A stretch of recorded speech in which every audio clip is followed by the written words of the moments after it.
It's a pleasure welcoming you to today's political rumbles here. Yes, what has been your perception about the happenings in terms of economy and the insecurity rocking the Nigerian state? Well, if you look at the issue related to the economy, you will see that this government is not trying. Even from the beginning, I don't know whether Mr. President understands the tone of the statement hits the ground rolling. It's not enough for him to say that hit the ground rolling when you are not fit and proper, not competent for the job. So Mr. President, from the beginning, from the onset, from even removing the fuel subsidy, just like that on the first day in office, is an indication that Mr. President is not ready. Because you cannot, for all standards, inflict hardship on your dear citizens. It's not done all over the world. The president is supposed to be there to cater for the welfareism of our dear Nigerians. And whereas the same president, the same government, the current leadership under Bola Ahmed Tinubu is inflicting hardship on Nigeria. So I do not agree with that. And then on the part of insecurity, the government have failed woefully. The government have failed woefully. Some say you should be given some time to get his acts together. This is APC continuation of government. So the same policy and hardship.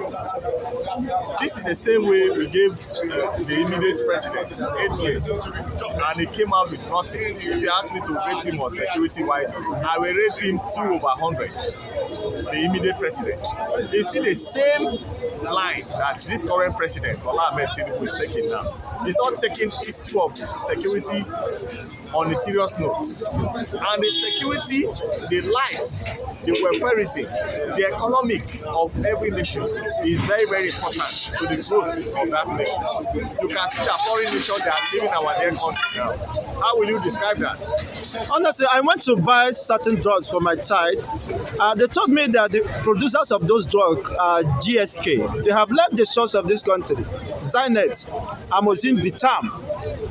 I was dumbfounded. What is happening really in this country? In terms of economy, you say he have not done well.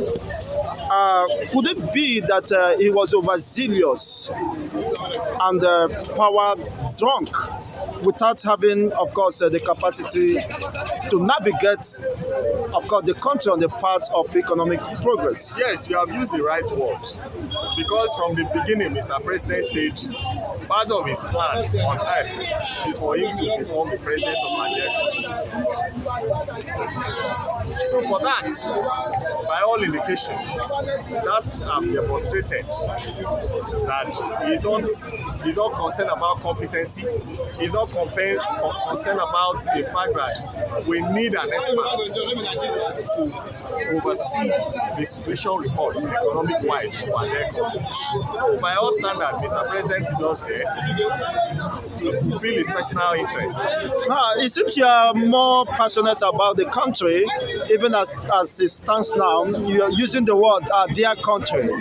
What is there to be endeared about Nigeria currently?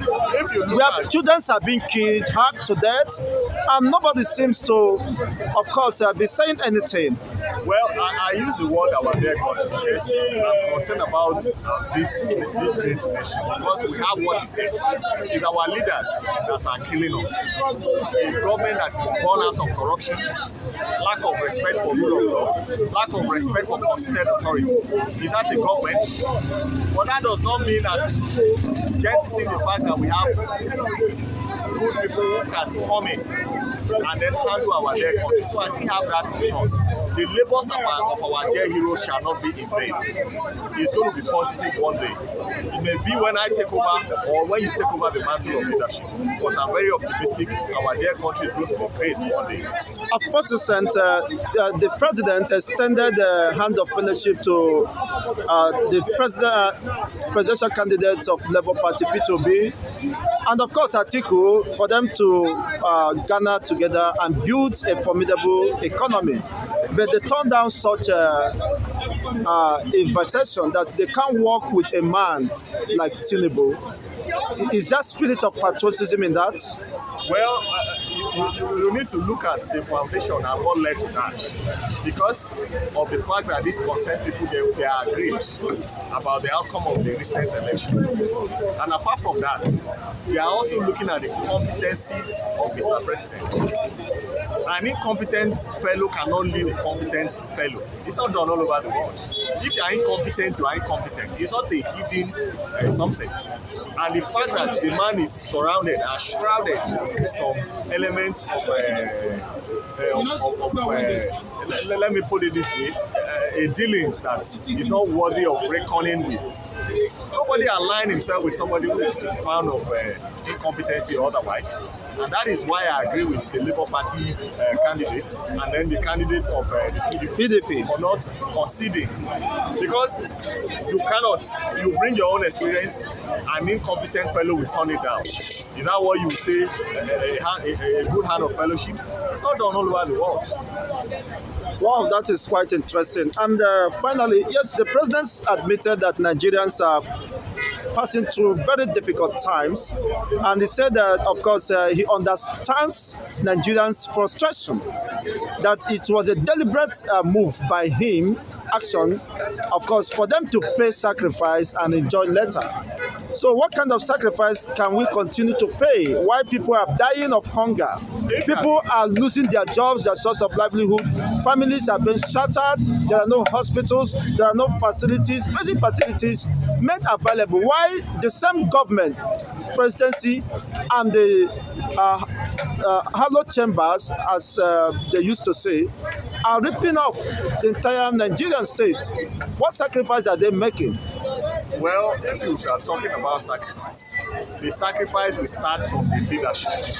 Mr. President should demonstrate heavy sign of leadership and sacrifice by reducing his allowances first.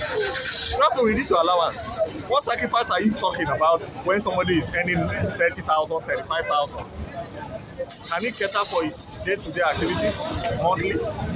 It's unacceptable. It's a made statement from Mr. President, urging Nigerians to sacrifice. It is a mere mockery of Nigerians. That is the best way for me to describe it. Whereas people are there in the National Assembly sitting conspicuously inside the seat, sitting allowances. Their sitting allowances is if we cover somebody's salary for a year. To cover somebody's salary for a year. Is that what you describe as sacrifice? Wow, just a sitting allowance. Yes. Somebody who is earning 35,000 in a month.